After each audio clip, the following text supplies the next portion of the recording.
औज़ु बिल्लाहि मिनश्शैतानिर्रजीम बिस्मिल्लाहिर्रहमानिर्रहीम।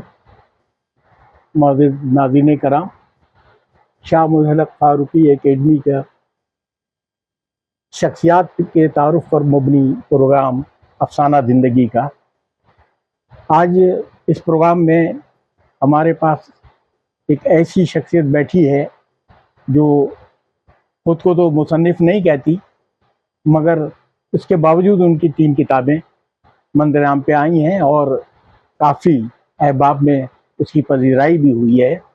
तो आज हम आपकी मुलाकात ऐसी शख्सियत से कराते हैं। हमारे साथ हैं मोहतरम अब्दुल शकूर पठान साहब। अस्सलाम वालेकुम। वालेकुम अस्सलाम। अब्दुल शकूर पठान साहब ने बाकायदा कागज़ पे कहानी लिखना शुरू नहीं की। इन्होंने फेसबुक से अपनी अदबी ज़िंदगी का आगाज़ किया और कैसे किया तो ये हम अब इनसे जानते हैं। मगर मैं आपको पहले बता दूं कि इनकी सबसे पहली किताब जो आई थी ये थी मेरे शहर वाले, और इसका पूरा मवाद जो है वो फेसबुक में पहले मौजूद था। वो आते थे एक शख्सियत के बारे में ये लिखते थे और लोगों की खूब उनको तहसीन होती थी। उसके बाद फिर इन्होंने दूसरी किताब लिखी, सब जाने पहचाने हैं। ये दोनों किताबें जो हैं वो एक तरह से आप ये समझिए कि खाके भी हैं और शख्सियत के बारे में मुफस्सल तारुफी तहरीर भी है। फिर साहब ये इनका एक सफ़रनामा आया, बहती है गंगा जहाँ। ये इंडिया का सफ़रनामा है। इंडिया का सफ़रनामा इन्होंने 2 दफ़ा किया। एक दफ़ा जब ये 8 साल के थे, मगर ज़ाहिर बात है वो कमसनी का दौर था बात, और दूसरा सफ़रनामा इनका ऐन जवानी के आलम में हुआ। ये उसकी रुदाद है और बड़ी दिलचस्प रुदाद है। इसमें कई शहरों के बारे में वो गए हैं वहाँ पे अपनी फैमिली के साथ और उन्होंने इसकी रुदाद की। तो ये 3 किताबें इनकी अभी आ चुकी हैं और अभी माशाल्लाह इनका लिखने का सिलसिला अब भी फेसबुक पे जारी है।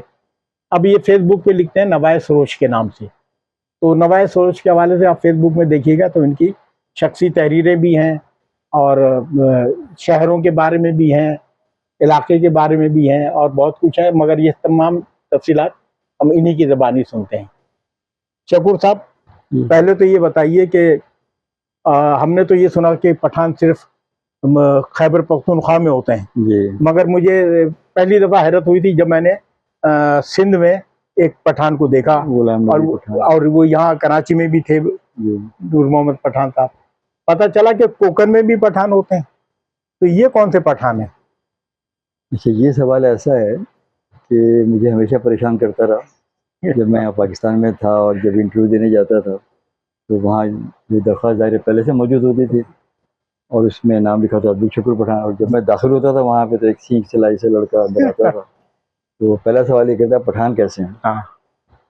अच्छा, अब फिर मैं उनको सफाई पेश करता था कि साहब पठान हूँ लेकिन इस तरह से हूँ कि हमारे आबा अजदाद थे वो अफ़गानिस्तान से आए थे और हिंदुस्तान में महाराष्ट्र में आके वहाँ सेटल हो गए और फिर हमारी मादरी ज़बान जो है वो पीछे कहीं रह गई, लेकिन हम जो है महाराष्ट्र की जो ज़बान है कोंकणी वो बोलते हैं। हालांकि मेरे वालिद साहब पश्तो बोल लेते थे। अच्छा। लेकिन वो इसलिए नहीं बोलते थे कि वो पठान थे, बल्कि इसलिए कि वो पेशावर में गुजर से रहे थे, उन्हें बहुत सी ज़बानें आती थी। तो इस तरह से हम पठान हैं, मतलब जो होता है यूसुफ बात। जी जी बिल्कुल, यूसुफजई जो है वो। लेकिन अगर मैं असली पठान होता ना वो ज़्यादा फख्र की बात थी। लेकिन जो पठान जो होते हैं वो ज़ाहिर है जफाकश, मेहनतकश, बहादुर, सादा दिल होते हैं। मैं जो हूँ बहुत ही क्या कहना चाहिए सुस्तुल वजूद और डरपोक, और क्या कहना चाहिए दिल के अंदर जैसे पठान सादा लोग हैं, हमारे अंदर वो बातें तो नहीं है। दुनिया भर की अय्यारी जो है वो भरी हुई है। तो काश कि मैं असली पठान होता तो क्या ज़्यादा खुशी की बात होती है। अच्छा, अब दूसरा सवाल हम ये करते हैं आपसे कि जो अमूमन किया जाता है, उन्वान है अफसाना ज़िंदगी का, तो आप अपने इब्तिदा से बताइए। मेरी जो है मैंने आँख खोली है कराची में, लियारी में। कराची में लियारी में। अच्छा। और अय्यूब खान का ज़माना था। सन क्या था? मैं पैदा हुआ था 1954 में। 54। ये जो होश हमारा ज़ाहिर है 60-61 के अंदर ही। ठीक है। और पहला जो मेरा स्कूल था वो गवर्नमेंट स्कूल बिहार कॉलोनी, अच्छा, लियारी नदी के सामने, वहाँ पढ़ता था। 3 साल वहाँ पढ़ा और तीसरी जमात में फेल हो गया मैं। उसके बाद हमारे घर वाले चले गए थे इंडिया, वहाँ शादी थी हमारे मामू की। हाँ। तो कुछ दिन वहाँ पढ़ा तो उन्होंने स्कूल से निकाल दिया मुझे, पता नहीं क्या वजह थी। और फिर वापस आया, फिर दोबारा तीसरी में दाखिला लिया। तो अफवाह स्कूल हुआ करता था एक, जो राना लियाकत अली खान थे ना, अफवाह जो जी जी जी। कोरंगी में हम आ गए तो वहाँ अफवाह में पढ़ा। अगले साल मैंने कराची अपना लियारी में मुस्लिम स्कूल एक था जिसके बानी थे आज़ाद बिन हैदर। आजाद बिन हैदर, ये समाजी कारकुन भी थे और जी सियासी बिल्कुल। लीडर भी थे। हाँ। उनके बहुत सारे स्कूल थे, न्यू ईरा स्कूल था सदर में, तो मुस्लिम स्कूल शायद 2-3 और भी थे उनके। तो वहाँ पर चौथी जमात वहाँ पढ़ी, फिर 5वीं जमात कोरंगी चला गया, वहाँ पे एक स्कूल में पढ़ी, छठी जमात एक और स्कूल में चला गया। बड़ी लंबी कहानी है, मतलब कई स्कूल में हर साल तकरीबन एक नया स्कूल होता था। वाह। तो लेकिन मेरा जो उठना बैठना शुरू में जो हुआ वो बिहार कॉलोनी में था, और हमारे जो पड़ोसी थे, जो हमारे मकान मालिक थे, वो थे कानपुर के। अच्छा। तो उनके साथ रह के ये हुआ कि जो इब्तिदा से हमारी उर्दू जो थी वो निकल वो गई। बहुत बेहतर हो गई थी। बहुत। जैसे जो बम्बई वाले आमतौर पर हमारे जो रिश्तेदार थे जो दूसरे इलाकों में रहते थे, उनकी बहुत अरसे तक जो थे उनके ऊपर बम्बईया छाप थी अब बम्बई। जबान की। ये हमारे उर्दू चूँकि उनके साथ थे, और वो कानपुर वाले अपने आप को मतलब जो बात करते थे हम से मुखातिब जी। थे, हमें भी आदत हो गई थी अपने अच्छा आप को हम कहना, अच्छा। और ये तू तड़ाक से बात करना बड़ा अजीब सा लगता था। ये और बात है कि बाद में जो है जब जैसे जैसे बड़े होते गए, सही। तो ये मतलब मेरा बचपन का हाल था। तो कॉलेज आपका कॉलेज में गवर्नमेंट कॉमर्स कॉलेज में पढ़ा। गवर्नमेंट अच्छा, और ज़िंदगी भर मुझे कोई अच्छा स्कूल नहीं मिला कभी, ऐसे छोटे मोटे स्कूलों में पढ़ता रहा। और मैंने जहाँ से 8वीं जमात पास की थी वो स्कूल जो था मंजूरशुदा भी नहीं था। उसके जो प्रिंसिपल थे आप शायद जानते हो, जो मोइन कमाली साहब। मोइन कमाली साहब, या जी हाँ। और उस स्कूल का पहला तालिब इल्म मैं था। जब वो स्कूल खुला है तो मैं एक गवर्नमेंट स्कूल में दाखिले के लिए जा रहा था छठी जमात में, तो ये इसका बोर्ड नज़र आया, मिल्लत स्कूल। मैं वहाँ चला गया तो उन्होंने जब मुझे फ़ौरन दाखिला दे दिया, तो पहला तालिब इल्म वहाँ का वो मैं था। वहाँ से 8वीं मैंने पास की। लेकिन जब मैं शहर में आया, जब मेरे चचा रहते थे बहादुराबाद में, तो दादी हमारी अकेली थी, तो मुझे दादी के पास रखा गया था। तो वहाँ मुझे कोई स्कूल दाखिला नहीं दे रहा था। अच्छा, चचा कहते आप इसका इम्तिहान ले लें। कुछ स्कूल थे जो अंग्रेज़ी मीडियम थे, वो कहते आप उर्दू मीडियम से आओ, यहाँ कैसे दाखिला लोगे। चचा क्या अंग्रेज़ी इम्तिहान लेके देखें इसका। फिर किसी ने नहीं मुझे दाखिला दिया। फिर एक स्कूल था छोटा सा जमशेद रोड पे, अख्तर बॉयज़ स्कूल जी, तो वहाँ मैंने पढ़ा। तो अब इसके बाद फिर जब कॉलेज का मरहला आया, तो इत्तेफाक से मेरी मैट्रिक में फर्स्ट डिवीज़न आ गई थी, और मैंने इकनॉमिक्स पढ़ी थी। लेकिन मेरे चचा का मुझ पर भरोसा नहीं था, वो कहते थे कि तुम जाओ इस्लामिया में जाके पढ़ लो या नेशनल कॉलेज में पढ़ लो। और इस्लामिया और नेशनल ऐसे थे कि जहाँ पे किसी को दाखिला नहीं मिलता था वहाँ मिल जाता था। वहाँ मिल जाता था। तो अच्छा, मुझे बड़ी वो शर्म आती थी कि मतलब मैं इतना गया गुजरा हूँ कि मुझे किसी अच्छे कॉलेज में दाखिला नहीं मिलेगा। मैं चचा को बताए बगैर चला गया गवर्नमेंट कॉमर्स में। तो वहाँ पे प्रोफेसर ज़करिया मेमन एक होते थे जो दाखिले की फॉर्म वगैरह दे रहे थे। तो ये सवाल किया कि तुमने इकनॉमिक्स पढ़ी है? मैंने कहा पढ़ी है। पूछा कितनी परसेंटेज आई? मैंने बताया कितनी परसेंटेज थी। उन्होंने दाखिला दे दिया। तो जब घर आके मैं, उन्होंने मतलब वो दाखिला उस वक्त नहीं दिया, बाद में वो लिस्ट आती थी जिन जिनको मतलब मंजूर हो जाता था, मेरा भी नाम था उसमें। तो जब मैंने चचा को बताया तीसरे दिन कि मेरा नाम आ गया वहाँ पे, तो उनको बड़ी हैरत हुई कि कैसे तुम्हें दाखिला मिल गया। लेकिन वो कॉलेज उस ज़माने में कराची का बेहतरीन कॉलेज था कॉमर्स का। ये यूनिवर्सिटी में आप कराची? नहीं, वो गवर्नमेंट कॉमर्स से मैंने अच्छा। किया। तो यूनिवर्सिटी डिग्री देती थी, हाँ। तो डिग्री तो कराची यूनिवर्सिटी की थी, लेकिन जो बीकॉम किया था गवर्नमेंट कॉमर्स से किया। फिर आपका अमली ज़िंदगी का आगाज़ हुआ? फिर मैं ज़ाहिर मुलाजमत की तलाश शुरू की। उसकी एक बड़ी तवील कहानी जो मैंने वो अपना तो सिलसिला ये शुरू किया हाँ। था। जो एक शहर था उसमें मैंने अपनी सारी दास्तान लिखी है। और वो ज़माना ऐसा था कि पाकिस्तान में बड़ी तब्दीली हो रही थी, अवामी हुकूमत आ गई थी भुट्टो साहब की, और उन्होंने जो था वो कोटा सिस्टम शुरू किया था। और वो कोटे सिस्टम में यह था गवर्नमेंट की मुलाजमतों में वाज़ेह तौर पे लिखा होता था domicile Sindh excluding Karachi, Hyderabad and Sukkur. मैं कराची, हैदराबाद एंड सक्कर के लोग तकलीफ़ नहीं करें कि वो जो दरख्वास्त देने की। तो मैं बड़ा मायूस होता था कि मतलब हर जगह जाता था इंटरव्यू टेस्ट वगैरह में कामयाब हो जाएं, लेकिन डोमिसाइल की बिना पे जो फेल कर दिया करते थे। तो तकरीबन साल भर मैं ऐसी यहाँ वहाँ कोशिश करता रहा। फिर एक सरकारी महकमा था मिनिस्ट्री ऑफ हेल्थ में, डायरेक्टरेट ऑफ टीबी कंट्रोल, तो वहाँ पे एक आर्जी मुलाजमत थी, जैसे कि वहाँ के अकाउंटेंट साहब छुट्टी चले गए थे, तो वो वहाँ पे मुझे उन्होंने रख लिया। तो आप समझिए कि 21 साल की उम्र में मैं वहाँ पे ग्रेड 11 में मुलाजमत मिली थी मुझे, और मैं अकाउंटेंट था, चीफ अकाउंटेंट उस महकमे का। तो 3 महीने के बाद वो साहब आ गए, जो बीमार थे, कोई जो अकाउंटेंट साहब थे, उनकी सेहत ठीक हो गई, वो आ गए, मेरी वहाँ से छुट्टी हो गई। फिर तो कोई मुलाजमत मिली नहीं यहाँ पे। तो मेरे चचा ने मुझे बहरीन से वीज़ा भेज दिया, मुलाजमत वहाँ भी कोई नहीं थी। तो जब मैं बहरीन पहुँचा हूँ तो वहाँ छुट्टियाँ थीं। एक तो बिल्कुल साल के आखिर में पहुँचा था, तो नए साल की छुट्टी थी, उसके अगले दिन जुम्मा था, उसके अगले दिन इस्लामिक नए साल की छुट्टी थी, मुहर्रम की, पहली मुहर्रम की। तो 3 दिन कुछ काम नहीं किया, वहाँ बैठा रहा। चौथे दिन चचा ने कहा कि तुम ऐसा करो, यूबीएल में चले जाओ। वहाँ यूबीएल बहरीन ब्रांच थे, तो उसमें एक आरिफ मकसूद साहब थे, जो अनवर मकसूद हैं, इनके कज़न थे वो। उनके साथ पास चले जाओ और उनसे बात कर लेना। तो मैं अपना जो था वो जितने मेरे सर्टिफिकेट वगैरह और तालीमी सर्टिफिकेट, खेलों के सर्टिफिकेट, हॉकी के, क्रिकेट के, वो सब लगा के, इसलिए कि पाकिस्तान में तो ये सब चीज़ें इससे मुलाजमत मिल जाती हाँ थी। लाजमी है। तो मैंने कहा शायद ये काम आ जाएंगे यहाँ पे कुछ। तो वो लेके गया, तो उन्होंने ना खोल के देखा, ना पूछा। ये पूछा कराची में कहाँ पढ़ते थे। मैंने कहा गवर्नमेंट कॉमर्स में। अच्छा, गवर्नमेंट कॉमर्स में थे। तो हमारे जो अकाउंटेंट कैशियर साहब हैं, वो भी वहीं के पढ़े हुए हैं। तो उसके बाद क्या, क्या ऊपर चले जाएँ, वहाँ एक मुबीन साहब बैठे हुए हैं अकाउंट्स में, तो बताएंगे क्या करना है।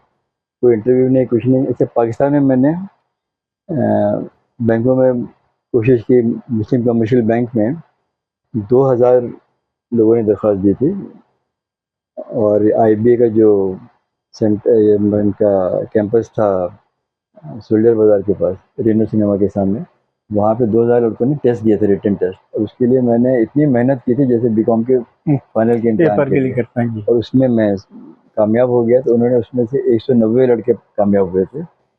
अच्छा, उसमें से 19 लेने थे, यानी 10% तो सेलेक्ट करना था, उनमें सेलेक्ट हो गया मैं। फिर मेरा इंटरव्यू हुआ। तो इंटरव्यू जो मेरा लिया, वो हुसैन लवाई साहब, अगर आपने नाम सुना जी हो, हुसैन बहुत लवाई मशहूर जी बैंकर थे बैंक के वो बहुत। थे।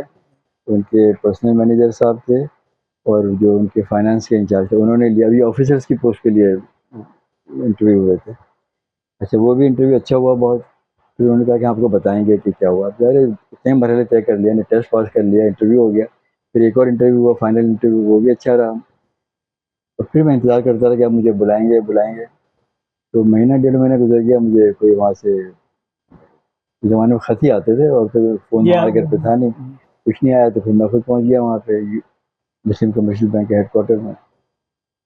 तो उन्होंने कह रहे कि आपका सब कुछ ठीक है, लेकिन मसला ये कि आपका डोमिसाइल कराची का है। तो हमारे पास कराची के लिए कोई नशिश नहीं है।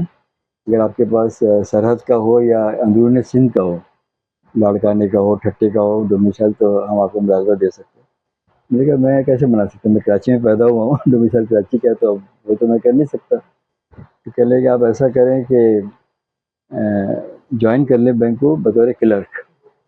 मैंने कहा जब मैंने ऑफिसर के लिए क्वालिफाई कर लिया है, तो मैं क्लर्क क्यों ज्वाइन करूँ। क्योंकि आप क्लर्क ज्वाइन कर लें, फिर बैंकिंग काउंसिल के इम्तिहान देते रहें, तो आप जो है कभी अफसर बन जाएंगे। मैंने कहा ना, कभी नॉर्मल तो बन ही जाएंगे। तेल होगा ना राधा नाचेगी। और मैंने जब इस चीज़ के लिए किया हुआ है, तो मैं बड़ा मायूस हो गया था। मतलब इतनी मेहनत के बाद, इतना कुछ करने के बाद, और उसी डोमिसाइल की बिना पर, तो वो पहली बार जो था ना, वो एक शिकायत सी पैदा हुई अपने मुल्क और हालात के बारे में। इससे पहले तो ये था कि ज़ाहिर है नौजवान थे और हाँ वो जज्बा था अमली जिंदगी में या। कदम नहीं रखा था ना। तो अब ये जब सब चीज़ें देखी तो बड़ी मतलब तलखी सी आ गई थी। फिर हुआ ये कि उन दिनों बहरीन के लिए मज़दूरों का कुछ इंटरव्यू हो रहा था, मज़दूरों की भर्ती हो रही थी।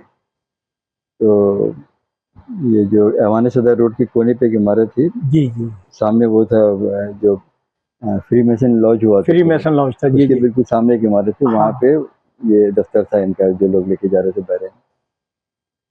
तो वहाँ गया मैं, और मैंने अपनी दरख्वास्त दी मज़दूरों के लिए। जब मैंने वो दरख्वास्त देने गया, तो मेरी शक्ल देखी। अब मैं उस वक्त उम्र मेरी 21-22 साल की, बहुत दुबला पतला हुआ करता था, इतना मोटा चश्मा लगा हुआ था मेरे। उसने कहा मियाँ जाओ, तुम्हारी बस की बात नहीं है। तो मैंने कहा मैं क्या करूँ, मुझे किस तरह से यहाँ से निकलना है यहाँ से।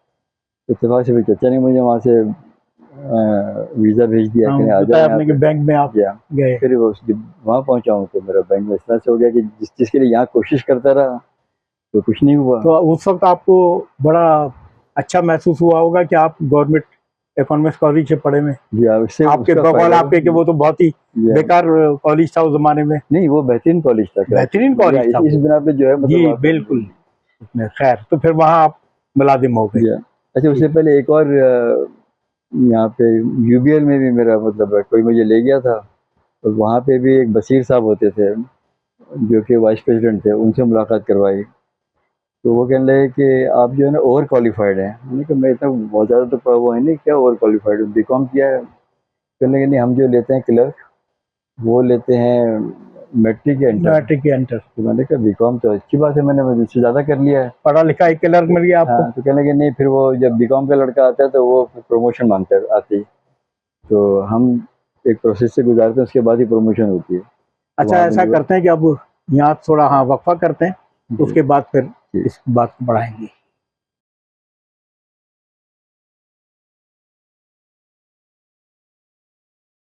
शकूर साहब, आपसे क्योंकि ये उन्वान है अफसाना ज़िंदगी का, तो जाहिर बात में ज़िंदगी के इब्तदाई हालात भी मालूम करने थे और हमारे क़ारीन को भी पता चलना चाहिए, तो वो आपने बड़ी तफसील से बयान कर दिया। फिर अब आप कहाँ पहुँच गए? हाँ, बहरीन। बहरीन पहुँच जी। गए। अच्छा, बहरीन से लेके अब थोड़ा सा इसका भी वाक़या बता दें तो फिर हम आपके इल्मी कामों की तरफ और अदबी कामों की तरफ आएँ। अच्छा, बहरीन में मैंने तकरीबन 3 साढ़े 3 महीने बैंक में मुलाजमत की। अच्छा। वहाँ से फिर वहाँ एक 5 स्टार होटल था हिल्टन, अच्छा वहाँ चला गया। जी। अच्छा, हिल्टन की मुलाजमत में एक चीज़ ये हुई कि वहाँ मुझे बहुत से लोगों से मिलने का मौका मिला। अच्छा। तो वो बहरीन का वाहिद 5 स्टार होटल था, तो वहाँ बड़ी शख्सियात आती थी। आगा हसन अब्दी साहब से वहाँ मेरी मुलाकात हुई हाँ। और कौसर नियाज़ी साहब वो वहाँ ठहरे थे, उनसे मुलाकात हुई। पाकिस्तान के वज़ीर दाखिला थे खान अब्दुल क़य्यूम खान, हाँ। वो आए थे, वो वहाँ ठहरे हुए थे। तो उन सबसे मुलाकात रहती थी मुलाकात आपकी? मतलब देखने मिलता था मतलब उनको। देख हाँ जी हाँ। ये। और आगा साहब से तो बाकायदा मुलाकात हुई थी अच्छा काउंटर पे। हाँ। और फिर एक बोरियों के रूहानी पेशवा थे सैयदना बुरहानुद्दीन साहब, हाँ, बुरहानुद्दीन। वो साहब आए थे, उनसे मुलाकात हुई। मैंने उन बाकायदा उनकी दस्तबोसी की जाके वहाँ पर। यासिर अरफ़ात वो आए थे, उनको देखा। तो इस तरह से मतलब एक ज़िंदगी का एक तजुर्बा वहाँ हासिल हो रहा था कि बड़े-बड़े लोगों को देखने मिल रहा था। और तकरीबन 2.5 साल मैंने वहाँ काम किया। उसके बाद फिर मैं सऊदी अरब चला गया, वहाँ भी होटल में रहा, रमादा होटल में, वहाँ भी अकाउंट्स में था। तो वहाँ भी अक्सर इस तरह से लोगों से मुलाकात हो जाती थी। प्रोफेसर खुर्शीद अहमद ये साहब आए थे, उनसे वहाँ मुलाकात हुई और इस तरह के अक्सर पाकिस्तान के जो लोग आते थे तो मुलाकात हो जाती थी। फिर वहाँ से मैं 5.5 साल मैंने वहाँ काम किया। तो एक साहब वहाँ होटल में रहते थे, उनको दुबई में किसी की तलाश थी अकाउंट्स डिपार्टमेंट के लिए।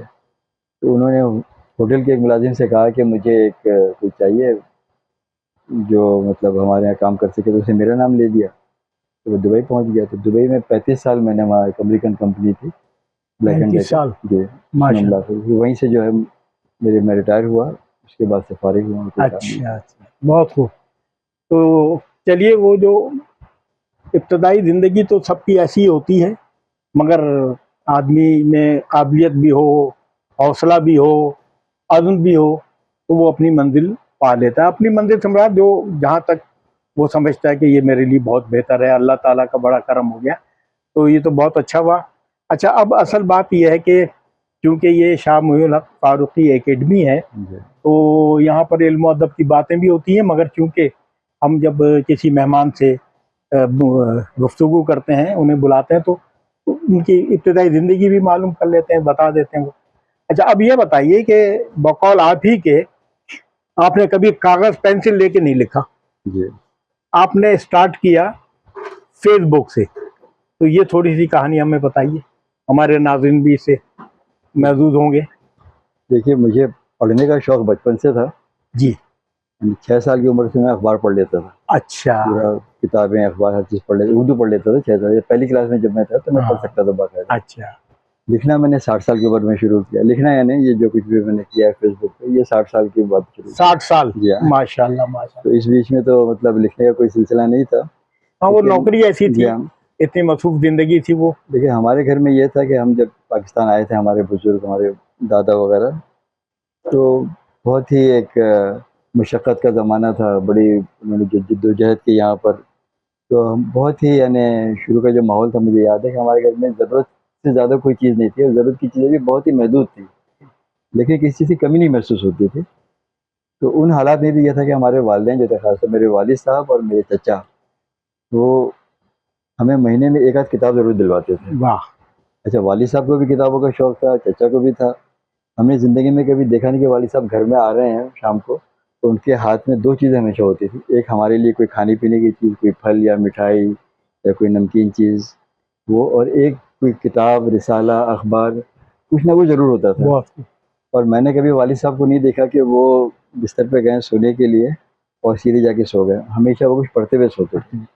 अच्छा, और रिसाले और किताबें ऐसे लाते थे कि हर मौजू पे और हर ज़बान का, यानी उर्दू और अंग्रेज़ी तो आती थी, हमारे घर में गुजराती के रिसाले आते थे और हमारे वालिद साहब पढ़ सकते थे।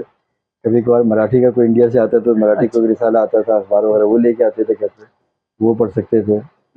अच्छा, और 20वीं सदी दिल्ली, दिल्ली शमा का। नई दिल्ली, यानी ये शमा नई दिल्ली फ़िल्मी रिसाला था, वो भी आता था। तो माहिरुल कादरी का फ़रहान और आपका जमात इस्लामी का तर्जुमानुल कुरान, ये तर्जुमानुल कुरान यहाँ तो तक बहुत के मशहूर था उनका। जमात अहमदिया का अल फज़ल, अच्छा। वो भी हमारे घर में आता था। अच्छा, फिर ज़फ़र नियाज़ी का नक्काद एक रिसाला होता था, जी, वो बात ज़फ़र अरबी से नियाज़ी। आता था। नियाज़ फ़तेहपुरी का निगार और नक़ूश और सीप और क्या कहते हैं, ये जितने रिसाले थे, नया दौर, नया दौर। ये हर तरह की किताबें हमारे घर में नज़र आती थी। और हमारे लिए खिलौना नई दिल्ली, खिलौना लाहौर, खिलौना कराची और नौनिहाल, नौनिहाल, तालीम और तरबियत भी होगा। तालीम व तरबियत, गुंचा, बच्चों की यही थे दुनिया, उस ज़माने में, बच्चों के दुनिया, रिसाले भी यही थे। बच्चों की दुनिया, जी हाँ, फुलवारी, ये फुलवारी। रिसाले बाकायदगी हाँ, से आते थे। हाँ। तो वो पढ़ने का शौक़ बचपन से था, लिखने की तरफ कभी गौर नहीं किया था। तो सारी ज़िंदगी वो पढ़ने का ही शौक़ रहा। और जब बड़े हो गए तो मेरे चचा को भी बड़ा शौक़ था, तो वो घर में शफ़ीक़ुर रहमान, मुश्ताक़ अहमद यूसुफ़ी, इब्ने इंशा और अशफ़ाक़ अहमद, इन सभी कर्नल की मोहम्मद खान भी कर्नल होंगे। मोहम्मद खान, ये सारी किताबें, यहाँ तक कि जोश साहब की यादों की यादों की बारात, बारात। या वो एक ये और बातें कि वो लाके उन्होंने जो है ऊपर ऊपर रखी हुई थी। ताकि हम ना पढ़े, तो उनसे छुप के पढ़ी थी वो। जी हाँ जी, अच्छा। तो बस ये पढ़ने का शौक़ था। लिखने की कहानी ज़रा अजीब सी है कि जब ये मोबाइल फ़ोन आ गया, एंड्रॉयड वगैरह, तो मेरे बेटे ने मुझे एक फ़ोन लेके दे दिया। तो उन दिनों मेरी जो बेगम थी वो शदीद बीमार थी, वो मतलब बिस्तर पे थी और तकरीबन 2-3 साल वो बिस्तर पे रहीं। अच्छा। तो मुझे अक्सर दफ्तर से छुट्टी लेनी पड़ती थी और मैं घर पे रहता था उनको देखने के लिए। तो कभी वो सो जाती थी तो मैं अपना, मुझे मेरे बेटे ने फ़ोन लाके दिया तो उसपे अपना मैं खेलता रहता था। तो उसमें उसने मुझे उर्दू फ़ॉन्ट डाउनलोड करके दे दिया था। तो मैंने जब फ़ेसबुक बनाया तो मुझे पता नहीं कि फ़ेसबुक पे करते क्या हैं। अच्छा। तो उसमें किस तरह से कुछ लिखा जाता है या कैसे वो लोगों से कॉन्टैक्ट करते हैं। इत्तेफ़ाक से मैंने अपने कुछ, मेरे घर के लोग थे, बच्चे थे या रिश्तेदार थे, उनको वो शामिल थे फ़ेसबुक पे, अच्छा। और कोई नहीं था। एक मेरा पुराना दोस्त था जो मेरे साथ काम करता था वहाँ सऊदी अरब में, वो उसका ताल्लुक दिल्ली से था। अच्छा। उसका नाम था फ़रीद नारवी, फरीद नारे। नारे के थे वो। नारे कहानी। तो उसने एक दिन कोई तबसरा किया इब्ने सफ़ी के बारे में। अच्छा।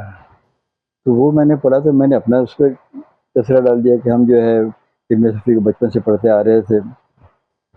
तो उसपे अहमद सफ़ी जो है उनके साहबज़ादे, उनका तबसरा आया, उन्होंने शुक्रिया अदा किया। तो उस नाम से मैं थोड़ा चौंका, ये अहमद सफ़ी और इब्ने सफ़ी कोई रिश्ता होगा? तो मैं, अच्छा, ये अंग्रेज़ी में गुफ्तगू हो रही थी सारी। अच्छा।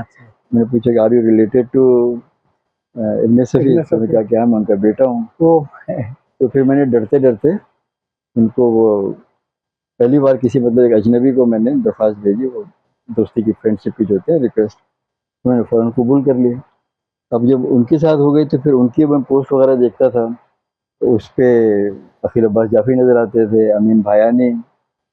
तो फिर मैंने भी आस्ते-आस्ते गुफ्तगू में हिस्सा लेना शुरू किया। फिर मैंने अखिल से दोस्ती की, आबिद अली बेग साहब से दोस्ती की, अनवार अहमद, और फिर सलीम फ़ारूक़ी साहब से भी इस तरह से बात हुई मेरी वहाँ पे। आस्ते-आस्ते एक हल्का वो बन गया। तो एक दिन ये हुआ कि मैं एक तस्वीर देख रहा था उसी पे फेसबुक पे, तो कराची के पाकिस्तान के 2 मशहूर कमेंटेटर थे, उमर कुरैशी और उमर कुरैशी, जमशेद मार्कर। खेल वाले। जी हाँ, वो दोनों मुझे क्रिकेट के, हाँ। उनकी दोनों की तस्वीर नज़र आई। तो मुझे ख्याल आया कि कराची में ऐसी बहुत सारी शख्सियात थीं जो बड़ी मशहूर हुई। तो मैंने पहला जो था वो खाका एक अंग्रेज़ी में लिखा था, वो उमर कुरैशी और जमशेद मार्कर के बारे में। तो वो उस पर अकील अब्बास जाफ़री का तबसरा आया था और ज़्यादा लोगों ने नहीं पढ़ा उसे। तो मैंने कहा ये अगर इस तरह का सिलसिला शुरू किया जाए, जो कराची के लोग हैं, तो शायद लोग पढ़ें। तो दूसरा खाका मैंने लिखा था, ये एक होते थे अलहाज फजल अहमद कश्मीर वाला, जी कश्मीर वाला, बड़ी दिलचस्प शख्सियत थे वो। और एक थे आपके उस्ताद महबूब निराले आलम। हो तो उनके बारे में ये तो इब्ने सफ़ी का जिंदा किरदार था। वो राशिद अशरफ की एक वेबसाइट थी, वहाँ से उनके बारे में मालूमात ली मैंने। फिर एक थे इस्लाम सलमानी BA जी, जो बार्बर बरादरी के थे, लीडर थे, उनके बारे में जी। येसु। और एक थे मौलाना अब्दुल कुद्दूस बिहारी साहब, तो उनके बारे में मुझे ज़्यादा नहीं पता था, उसमें सलीम भाई ने मुझे थोड़ा सा मवाद दिया था। अच्छा, तो मैंने एक छोटा सा एक वो बना के, जिसे ब्लॉग कहते हैं, मतलब वो कोई तहरीर मजमून नहीं था, हाँ, उनके बारे में लिखा। हाँ। तो फिर लोग ज़रा से चौंके, जो फेसबुक पे जो थे, कि ये ज़रा उनको अच्छा लगा सिलसिला। तो वहाँ भी इतना ज़्यादा कोई वो नहीं हुआ था। उसके बाद फिर मैंने लिखा एक मजमून मौलाना एहतशाम थानवी और अल्लामा रशीद तुराबी, तो उस पर ज़रा और लोग आए करीब। और चौथा जो मैंने लिखा, और ये हर एक दिन के वक्फे से लिख रहा था। अच्छा, चौथा था वो इब्ने सफ़ी और इब्राहिम जलीस के बारे में। तो उस पे ज़ाहिर है ज्यादा अहमद कमेंट्स आ सफ़ी गए। आए और उसको लोगों ने, तो वहाँ से जो है ना काफ़ी लोग उस पे आ गए। तो उस वक्त अहमद सफ़ी ने कहा कि अगर ये सिलसिला आप किताब की शक्ल में करें, और ये चौथा ही वो था, और वो कोई मज़ामीन नहीं थे, वो सिर्फ चंद जुमले होते थे उनके बारे में, याददाश्तें थी। जी। तो इसको अगर आप किताब के सिलसिले में किताबी शक्ल दें तो बहुत अच्छा रहेगा। तो उसमें यह था कि जो लोगों के तबसरे होते थे वो बड़े दिलचस्प होते थे, तो अगर वो उनको भी जमा करके एक बना लेते किताब, तो बड़ी अच्छी दस्तावेज बन जाते। तो जब मैंने वो सिलसिला शुरू किया तो लोगों को अच्छा लगने लगा। अच्छा, उसमें एक चीज़ ये थी कि एक तो जो लोग उस दौर से गुजर चुके थे जी, उनको ज़्यादा लुत्फ़ आता था। और नई नस्ल को ये होता था कि ये सब कराची में होता था, इस तरह के लोग थे, वो भी पढ़ने लगे बड़े शौक़ से। तो वो सिलसिला फिर चलता रहा। फिर मैं हर दूसरे तीसरे दिन जो था कोई ना कोई 2 शख्सियात 3 शख्सियात को इस तरह से मिला के लिखता था। जैसे सैयद मोहम्मद जाफ़री साहब और दिलावर फिगार साहब का लिखा, बेहजाद लखनवी और मुल्ला वाहिदी जो थे, उनको दिल्ली की जो शख्सियात थी उनके हवाले से, और बेहजाद लखनवी के लखनऊ के हवाले से, और मतलब और फिर हर शोबे के हवाले से, ना सिर्फ अदबी नहीं, तमाम शुबे है, खिलाड़ी भी थे उसमें, फिल्मी अदाकार भी थे, रेडियो TV के फनकार भी थे। और जैसे एक मैंने लिखा था जो हामिद मियाँ क्या, उसके बारे में लिखा। फिर एक मुन्नी बाजी और अर्शे मुनीर। तो लोग जब इन सब चीज़ों को देखते थे तो उनको बड़ा मज़ा आता था कि ये जो हमारे कराची का पास्ट है वो सामने आ रहा है, मतलब इस तरह से वो उसकी तजदीद हो रही है। तो वो चलते चलते फिर जब 12-14 किस्तें हो गई, तो एक हमारे दोस्त हैं जाहिद अली ख़ान, जिनका इशाअत का काम भी है, तो उन्होंने कहा कि अगर आपको इसको किताबी शक्ल देनी है तो मैं इसको शाया करूँगा। ठीक। अब ये बड़ी बात थी कि मैं जिसने कभी ना लिखा ना पढ़ा, और 2-4 थे मज़ामीन छपे थे, और उसमें कोई उसकी कोई अदबी हैसियत नहीं थी या कोई इल्मी हैसियत नहीं थी, वो सिर्फ छोटी-छोटी सी अपनी जो नहीं, मगर आपने तो माजी के दस्तक दी, और उसमें ऐसे लोगों को के बारे में आपने लिखा है जिसको या तो बहुतों ने देखा ही नहीं था, सुना था, और माजी के लोग तो उनके साथी ही थे, तब उन्होंने देखा था। तो आपने तो माजी की यादगार जो है उसको कलम बंद किया और उसकी याद को ताज़ा कर दिया। तो लोगों को दिलचस्पी तो है ना, अपने माजी से भी है, अपने असलाफ से भी है, मशाहिर से भी है। एक तो ये चीज़ भी थी कि लोगों को मतलब जो है अपना माजी, और बड़ा रोशन माजी था वो कराची का, वो देखने मिल रहा था। बेशक। दूसरी एक चीज़ जो थी जिसका मैं अपने आप को क्रेडिट देता हूँ, जिसको कि और तो मेरे साथ मेरी कोई ख़ासियत नहीं थी कि मेरी ज़बान और तहरीर में ऐसा कोई ख़ास बात नहीं थी, कि वो मौज़ूआत बड़े मुतनव्वि थे, मतलब थे, बिल्कुल। उसमें मतलब बहुत वैरायटी थी, और हर शोबे के लोग थे। तो वो हर एक जो था ना उसको अपने मर्जी की चीज़ मिल जाती थी, तो बिल्कुल। उससे मतलब जो पढ़ने वाले थे उनका हल्का बढ़ता चला गया। बेशक। तो फिर जब जाहिद अली खान ने कहा कि मैं इसे किताबी शक्ल दूंगा, तो फिर मैंने ज़रा संजीदगी से सोचा कि इसको जो तहरीर होती है उसमें थोड़ा अदबी कुछ होनी चाहिए, और कोशिश की कि ज़रा उसको ज़रा तफसील से भी लिखूं और अच्छे अंदाज में लिखूं। हाँ, लेकिन अच्छे अंदाज में लिखने के लिए हमेशा मैंने एक कोशिश ये की कि ज़बान जितनी सादा हो सकती है बिल्कुल, वो रखूं। बिल्कुल। मैंने कभी अच्छा, एक तो मेरी मजबूरी भी थी कि मैं अहले ज़बान नहीं था, मेरे पास अल्फाज का ज़ख़ीरा नहीं था, मुश्किल अल्फाज मुझे आते नहीं थे, तो बहुत ही मुरक्का मुरस्सा अल्फाज वो कभी इस्तेमाल नहीं किए, सादा ज़बान इस्तेमाल की। नहीं, सहले मुमतना में जो जादू है और जो लुत्फ़ है वो किसी और उसमें नहीं। तो उसमें पढ़ने वाला ये था कि वो समझता था कि हमारी अपनी बात की जा रही है, हमारे अंदाज़ में बात की जा रही है। इब्लाग बहुत आसानी से हो जाता था। तो फिर अच्छा, फिर ये था कि शुरू के जो मज़ामीन थे, तो मुझे अकील साहब ने कहा, अकील अब्बास जाफ़री ने, कि उनको आप दोबारा लिखें। हाँ, एक फिर किताब में जो है वो किताब की बात अलग होती है। हाँ, नहीं उसको थोड़ा सा वसी करना पड़ता है इतना। तो वो चंद मज़ामीन मैंने दोबारा लिखे। अच्छा। इत्तेफ़ाक ये हुआ कि कुछ, चूँकि मैं दुबई में था और जाहिद अली खान कराची में थे, तो कम्युनिकेशन गैप था ज़रा, तो वो कुछ बातें उन तक पहुँचती थी, कुछ नहीं पहुँचती थी। तो कुछ चीज़ें जो थी वो शामिल होने से रह गई, उसमें कुछ शामिल हो गई। तो बहरहाल किसी तरह से मेरी किताब छप गई मेरे किताब आ हाथ से। गई। नहीं, बहुत अच्छी किताब आई और सबसे बड़ी बात ये कि इसमें ये तस्वीरें भी हैं जिन पे जी, आपने लिखा है। जी, तो इसमें से बहुत से लोग ऐसे थे जिनको मैंने भी पहली दफ़ा आपकी किताब के हवाले से पढ़ा, नाम तो सबका सुना जी, हुआ था और बहुतों से मैं भी मिल चुका था। मगर जैसे अभी क्रिकेट के आपके जी, कुरैशी साहब और जमशेद मार्कर, जमशेद मार्केट, अब इनके सिर्फ सुना था। जी, क्रिकेट के बहुत से हमारे जो थे ये अपने ये है ना ज़हीर अब्बास, ज़हीर अब्बास, तो ये सब के बारे में जानते नहीं थे, इनको खेलते हुए तो देखा जी, था। तो ये आपकी किताब माशाल्लाह इतनी अच्छी चली है, इसने बहुत पजीराई हासिल की है, इसमें कोई शक नहीं। ये आपकी पहली किताब थी। जी। फिर उसके बाद आपका तो लिखने का सिलसिला तो फेसबुक पे चलता रहा। हाँ, फिर वो एक आदत सी बन गई लिखने नहीं, की। बिल्कुल अच्छी आदत। अच्छा, अब ऐसी आदत बनी है कि अब लिखे बगैर रहा नहीं जाता। हाँ, ये बात। अब अगर हफ्ते भर में कोई चीज़ ना लिखूँ तो मुझे अपने आप पे शक होता है कि शायद मैं लिखना भूल गया हूँ। हाँ, हाँ, तो हाँ। कोई सा भी मौज़ू मिलता है मैं लिखता हूँ। अच्छा। अच्छा, मेरी एक चीज़ ये है कि मैं कभी किसी मौज़ू के लिए, जैसे होता है ना कि आप अदबी तहरीर लिख रहे हैं या मज़हबी लिख रहे हैं या समाजियात पे लिख रहे हैं या हालात हाज़िरा पे लिख रहे हैं, तो मैं जो जी में आता है उस पे लिख डालता हूँ। सही। तो उसमें ऐसे-ऐसे मौज़ूआत थे कि जिस पे आम तौर पे कोई लिखता नहीं। अब जैसे मैंने हाल ही में प्याज पे लिख दिया, हाँ, आलू पे लिख दिया, जी बिल्कुल। तो लोग बड़े वो हैरत से, अच्छा फिर होता है कि जब वो पढ़ते हैं लोग तो कहते हैं ये चीज़ें हमारे सामने थी, कभी ज़हन में नहीं आया कि इस पे लिखा इस जा अंदाज सकता में कभी है। सोचा नहीं था। हाँ, अच्छा, मैं अपने आप को एक चैलेंज करता हूँ कि ये चीज़ है, इस पे मैं लिख सकता हूँ या नहीं? हाँ। और लिखूँ ऐसा कि लोग पढ़ें उसे। ये अब अगर प्याज पे लिखूँ तो ज़ाहिर है उसमें कोई ऐसी चीज़ तो नहीं है कि कोई पढ़ेगा उसे। दरअसल आदमी अगर किसी काम के लिए खुद को चैलेंज कर जाए जी, तो फिर वो कामयाब होता है। तो अब हम अपनी गुफ्तगू को यहाँ पर रोकते हैं, फिर इंशाल्लाह ताला अगला मरहला शुरू।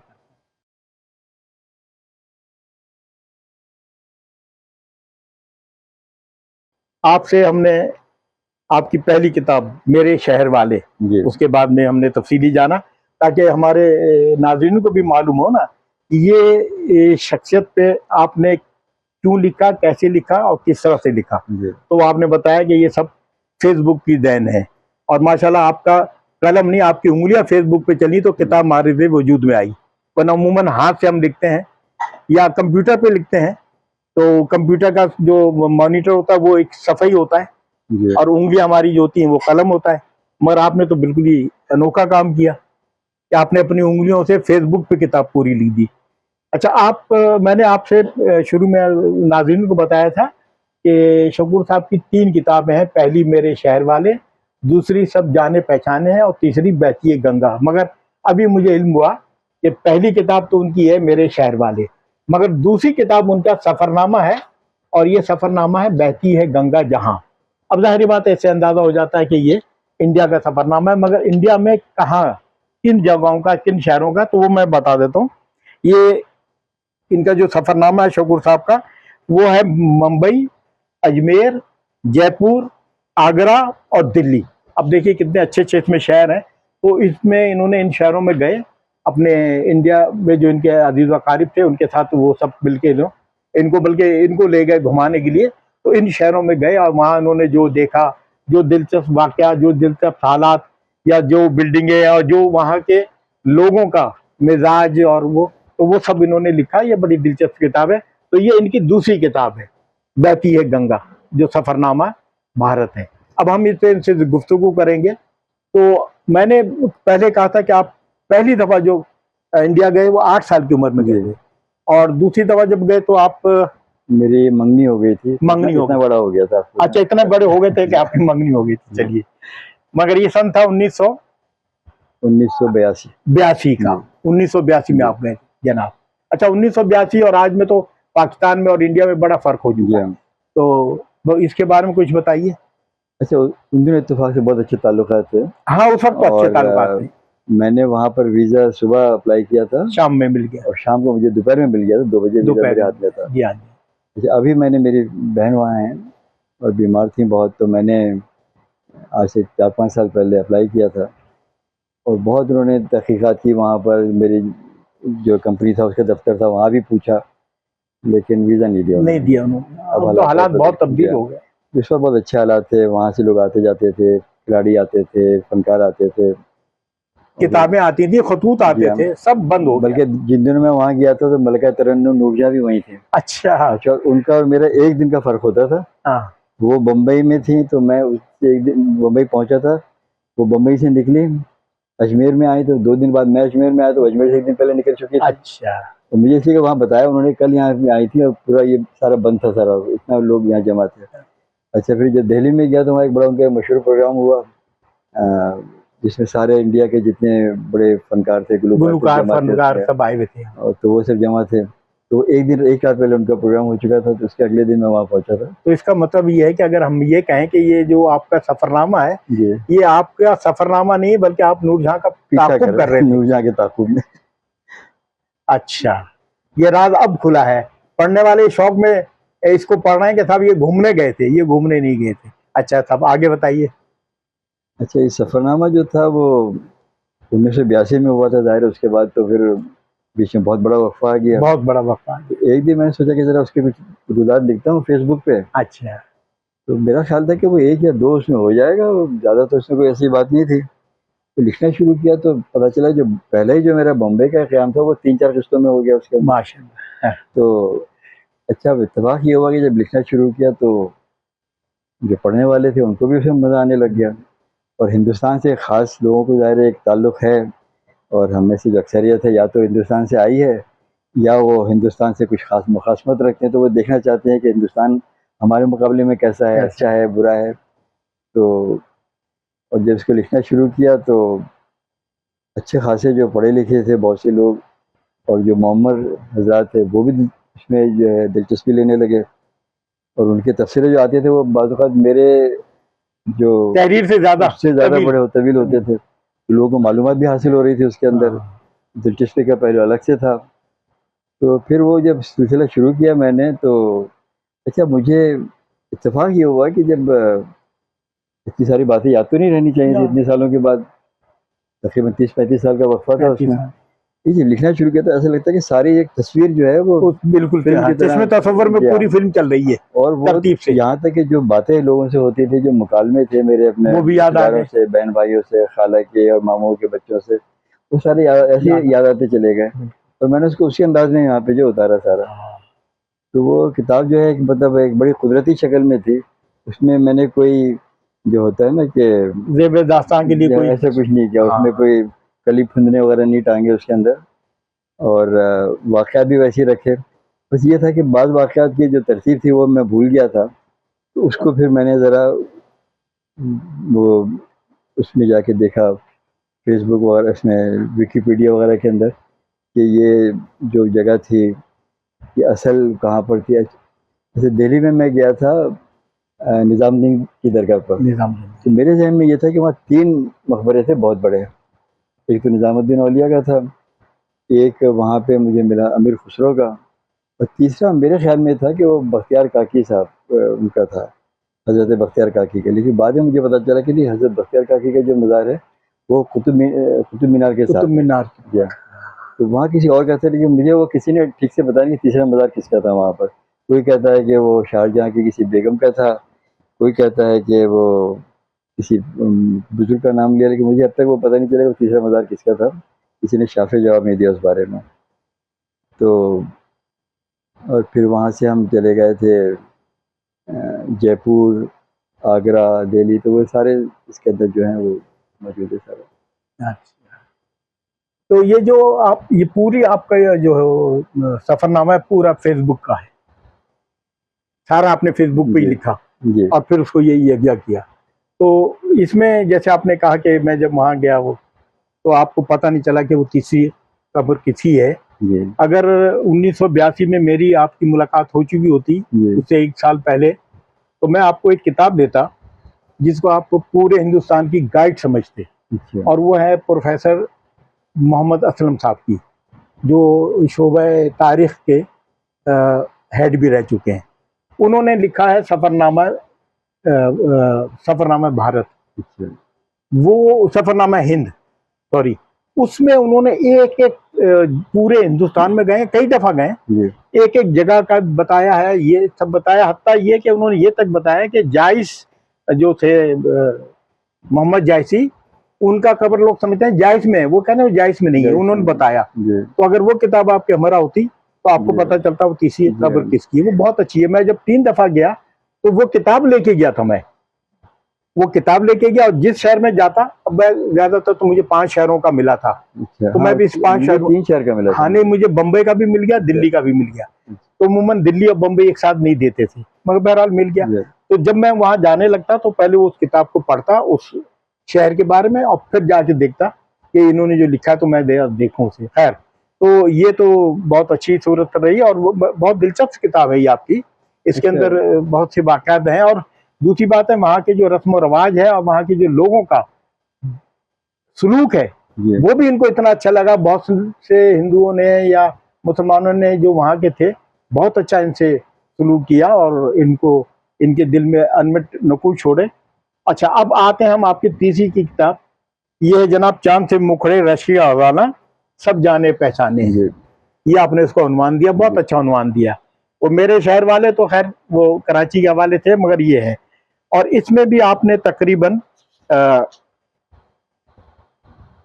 26 नहीं बल्कि 22 लोगों के बारे में, जी उनके बहुत अच्छे लोग हैं, उनके बारे में लिखा है। जैसे हबीब जालिब भी हैं, नवाब बहादुर यार जंग है, राजा साहब महमूदाबाद हैं, अल्लामा मशरकी हैं, मोहम्मद रफ़ी हैं गुलकार, जी और लता भी हैं, फजल महमूद भी हैं, मोहम्मद अली बाक्सर भी हैं, इमरान खान भी हैं, मोइन अख्तर हैं, नूर जहां हैं। ये इनके बारे में, तो ये भी आपने फिर इसके बाद इस सिलसिला शुरू किया हो? ये सिलसिला शुरू नहीं किया था, ये आगे पीछे लिखता रहता था मैं। अच्छा, उन्हीं में से निकाल जी के आपने अच्छा। दूसरी ये किताब? हाँ, असल में मेरी एक जो तखसीस आप कह लें वो है कुछ किरदार निगारी या किरदार खाके निगारी। निगारी। हाँ वो मतलब तखसीस नहीं है, जो लोग याद आते हैं मुझे कि हाँ फलानी शख्सियत थी, तो और जो कुछ जिस तरह मैंने उनको देखा या जाना उसके बारे में लिख देता था। अच्छा, अब जैसे इसमें बहुत से शोरा का जिक्र है, हाँ।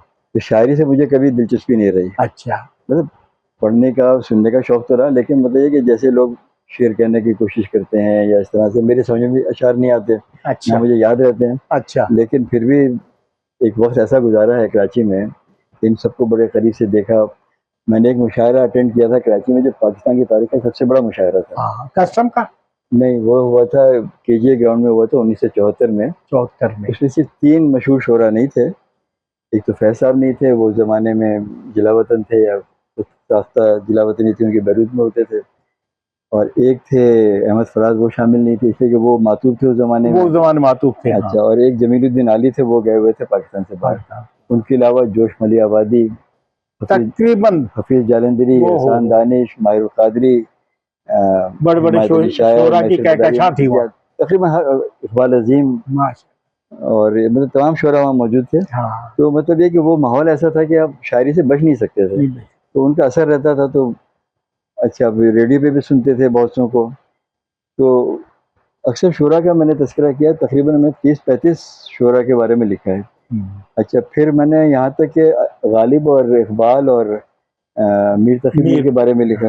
अच्छा, अब इनके बारे में मैं क्या लिखूँ, जिसको ना उनके बारे में उनका कलाम पूरा पढ़ा है, ना उनके बारे में इल्म है। तो मैंने ये लिखा है कि जैसे मैंने उनको देखा, हाँ जैसे मैंने उनको महसूस किया। सही है। वो अब जैसे इकबाल जो हैं, उनको मैं उस वक़्त से पढ़ रहा हूँ जब मैंने पहला लफ्ज़ स्कूल में नहीं पढ़ा था। इकबाल को वो क्या है लब पे आती है लब पे दुआ। आती है दुआ। हाँ वो भाई बहन स्कूल से पढ़ के आते थे, उनसे सुनते थे, हमें भी याद हो गया था वो। यानी मैंने पढ़ना लिखना शुरू नहीं किया और इकबाल को पढ़ लिया था। तो ये इस तरह से जो मेरे जो तहरीर हैं, हाँ। तो वो जिस तरह मैंने उनको महसूस किया, जैसे मैंने उनको देखा, उनके बारे में लिखा। नहीं, वही तहरीर बहुत अच्छी जी। होती है कि जो आदमी अपने दिली जज्बात का इजहार करे। वो बाकी किताबों से लेके कोई मजमून बना जी। लेना, वो तो तो इतनी मैंने कमाल की कहीं बात नहीं किसी के होती। बारे में ना मैंने पढ़ा है, हाँ ना कुछ है, जो मेरे महसूसात हैं उनको। और फैज़ के बारे में मैंने लिखा मैंने, तो फैज़ को हम सुनते आ रहे थे बचपन से। जी, फरीदा खानम और फैज तो जी। लाजिम व मलजूम थे। हमने पहला सुना था मेहदी हसन को, आप पहले मेहदी गुलों गाते में थे। रंग भरे। अच्छा, हाँ वो समझ में आता है कि क्या कह रहे हैं, तो हाँ, वो बादे नौ बहार को मैं समझता बादलों बहार चले। बात है बहा। तो बहुत बाद में समझ आया कि बादे नौ बहार। हाँ तो मैंने उसी अंदाज में उस चीज़ को लिखा कि फैज़ को पहले कहाँ सुना था, हाँ और फिर जैसे जैसे बड़े होते गए, हाँ अच्छा फिर पता चला कि वो इनकलाबी शायर हैं। और फिर एक उस ज़माने में 1971 में जब इलेक्शन हो रहे थे, तो पाकिस्तान में एक बहस छिड़ी हुई थी दाएं और बाएं की, हाँ, दाएं बाएं, इस्लाम पसंद और तरक्की पसंद, हाँ, सोशलिज्म और तरक्की सोशलिस्ट, हाँ। पसंद। तो हमें तो फैज़ से दूर रखा गया हमारे घर वालों ने, इसलिए कि हमारे घर वालों का ताल्लुक था, मेरे वालिद साहब जो थे वो जमात इस्लामी के हमदर्दों में से थे। माशाल्लाह। तो फैज़ को पढ़ना तो एक मतलब बड़े गुनाह की बात है। ओ हो। तो हम माहिर कादरी को पढ़ सकते थे और शोरिश काश्मीरी को पढ़ सकते थे, हाँ, लेकिन फैज़ साहब को, जोश को, उनको नहीं पढ़ सकते थे। नहीं पर। तो हालांकि वो ज़माना था जब फैज़ को पढ़ना चाहिए था। तो जब फैज़ को पढ़ा तो फिर अंदाज़ा होगा कि फैज़ क्या चीज़ है। हाँ। तो ये ये पढ़ी हुई सामने नुस्खा है वफ़ा, जी हाँ, नुस्खा है ये वो। मेरे पास भी थी, और जब ये पढ़ी मैंने, हाँ तो फिर तो ज़ाहिर फैज़ से दिलचस्पी बढ़ती गई। तो मैंने जिगर मुरादाबादी, हसरत मुहानी, फैज़ और आपके हबीब जालिब, और इस तरह से तकरीबन कोई 30-35 शोरा के बारे में लिखा। तो एक किताब चूंकि में। आप इनके बारे में जानते थे और उनको आपने पढ़ा, जी तो पढ़ के जो लिखा तो वो एक खालिस तहरीर बनती जी है। तो मगर आपने एक बात बोली कि मुझे शेर अब भी समझ में नहीं आते, तो सब मैंने आपके साथ बैठ के 2-4 मुशायरों में गज़लें सुनाई, तो वो आपकी तो समझ में नहीं आई, फिर दाद क्यों दिया आपने मुझे? नहीं, अब ऐसा नहीं है कि बिल्कुल समझ में नहीं आती, लेकिन उस तरह से समझ में नहीं आती जैसे जो उसकी गहराई और गिराई होती है, और जो लोग बयान अच्छा। करते हैं, मतलब उसका दावा नहीं कर सकते। नहीं तो आप समझते हैं कि जो दाद देते हैं वो समझ जाते हैं गहराई और गिराई को? अच्छा, मैं आपको बताऊं एक चीज़, अब चूंकि ये सामने हो रही है ये बात, हाँ, तो उसमें एक बड़ी मुनाफिकत दिखाता हूँ मैं, अच्छा। कि अक्सर लोग हमारे दोस्त जो हैं, खैर अक्सर इतना भी नहीं है कि समझ में नहीं आता, कुछ चीज़ें समझ में आ जाती हैं, अच्छा, लेकिन बहुत सी चीज़ें समझे बगैर शायर को क्या चाहिए होता है, वाह वाह वाह सुभान वाह अल्लाह। चाहिए, हाँ। तो आप लिख दें वो उनके लिए काफ़ी होता है। काफी काफी। आपकी समझ में क्या आया क्या नहीं आया, और समझ में किसके आता है। सारे तमाम अशार गालिब को कोई दावा कर सकते हैं, गालिब को समझ सकते हैं, कि इकबाल नहीं, को समझ मगर सकते हैं। मगर वो मगर वो जो पढ़ते हैं, जी जो शायर पढ़ता है, तो वो जाहिर में वो भी ये समझ के पढ़ता है वो कौन सा गालिब अमीर है। जी। तो खैर, तो आप ये बताइए कि आपने शायरी क्यों नहीं शुरू की?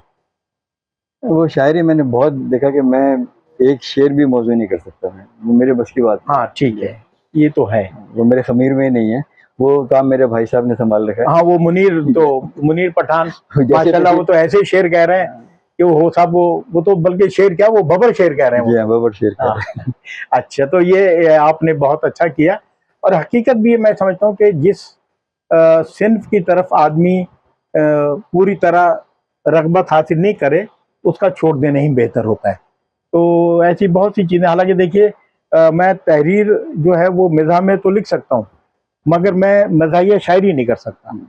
2-4 गज़लें हज़र कही थी। नहीं, आपकी जो हाइकोज हैं वो तो नहीं, वो हाइको तो एक अलग सिन्फ है। जी हाँ, वो हाइको नहीं बल्कि सैनरियो, वो तो ऐसी सिन्फ है कि वो उसने खुद मुझे अपनी तरफ एक मकनातीस की तरह जी। खींच लिया है। तो बहरहाल, तो ये अच्छा, अब आपने ये शख्सियत पे भी लिखना शुरू कर दिया था, 2 किताबें आ गई, मज़ीद कितनी किताबें आपकी अभी इस शख्सियत पे हैं जो बन सकती हैं? सिर्फ अगर शोरा पे लिखूं मैं, हाँ जो इसमें शामिल नहीं है उनके अलावा, हाँ, इनके अलावा तो भी एक किताब बन सकती है। बन सकती है। अच्छा, अब आप लिख अच्छा। रहे हैं प्याज पे, आलू पे, वो तो चुकंदर खैर पे। वो मैंने एक उसके लिए उन्वान दिया था, हाँ, अस्कारे परेशान। अश अस्कारे परेशान अज़कार परेशान, एक किताब थी ना आपकी, जस्टिस अफ़कारे मोहम्मद परेशान, रुस्तम कियानी की, हाँ, अस्कारे परेशान। अफ़कारे परेशान, तो उनके फिक्र थी और मैं जिक्र कर रहा हूँ उस ज़िक्र चीज़ का। करूँ, हाँ, तो लेकिन परेशान है, बिखरे हुए तमाम बिखरे हुए, मौज़ूआत हैं। हाँ, तो वो उसमें जो भी ज़हन में आती है जो बात, अच्छा, तो वो उसमें डाल दिया। अच्छा, फिर कुछ मैंने फ़िकाहिया मज़ामीन थे, हाँ, जो उस नीयत से नहीं लिखे थे, लेकिन वो बन गए वैसे ही। बननी चाहिए, वो तहरीर मिलती है उसे। शायद जैसे अब पता नहीं मुझे कौन पढ़ता है कौन नहीं पढ़ता, शायद सलीम भाई ने पढ़ा होगा, एक मजमून था ताया बरकतुल्लाह, ताया बरकतुल्लाह, अच्छा तो वो लोगों ने बहुत पसंद किया। फिर एक था एक दिन मुस्लिउद्दीन के साथ।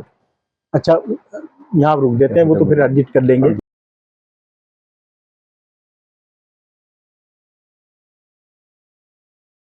ये बताइए कि आप तीनों किताबें फेसबुक नहीं है, तो अब इससे हम क्या समझें कि दूसरा आपने बताया कि मैं जो भी आता रहा फेसबुक कर रहा, वहीं हाथों हाथ मुझे मैं सब कुछ किया, यज्ञा करके किताब, फिर ये लिखने वालों के कोई बात हो, वो भी कहेंगे कि मैं कलम को फेंक देते हैं और डायरेक्ट फेसबुक पे शुरू कर दें। ये बड़ा अच्छा सवाल किया आपने। अच्छा, एक थोड़ी सी बात पहले बता दूं कि जी जी, मेरे पहली जो किताब मेरे शहर वाले के 60% से ज़्यादा मैंने मज़ामिन थे वो पे लिखे थे। फेसबुक या फोन, बात है कि ये हाँ, आईपैड पर किसी पे नहीं, फ़ोन हाँ के ऊपर लिखे थे। फोन पे फ़ोन पे मज़ामिन लिखना हाँ हाँ, कोई आसान नहीं था। जी जी, तो बहरहाल, अच्छा, मैं समझता हूँ कि कम से कम फेसबुक या सोशल मीडिया का मुझ पे बहुत बड़ा एहसान है बेशक, कि मैं कभी ना लिखने का सोच सकता। अगर मैं लिख के कोई अपना किसी रिसाले को भेजता तो उसे पढ़ता भी नहीं। अब चूँकि लिख के उसको फेसबुक पे डाल देता हूँ, लोग पढ़ लेते हैं, और अगर तहरीर अच्छी होती है लोगों को पसंद भी आ जाती है, तो उससे मैं खुद ब खुद जो है ना वो अदीब बन गया मैं, जबकि मैं था नहीं। तो ये मुझ पर एहसान है और ये बहुत से लिखने वालों पे एहसान है। और अब काफ़ी लोग ऐसे हैं जो फेसबुक पे लिखने के बाद उनकी किताबें आ रही हैं।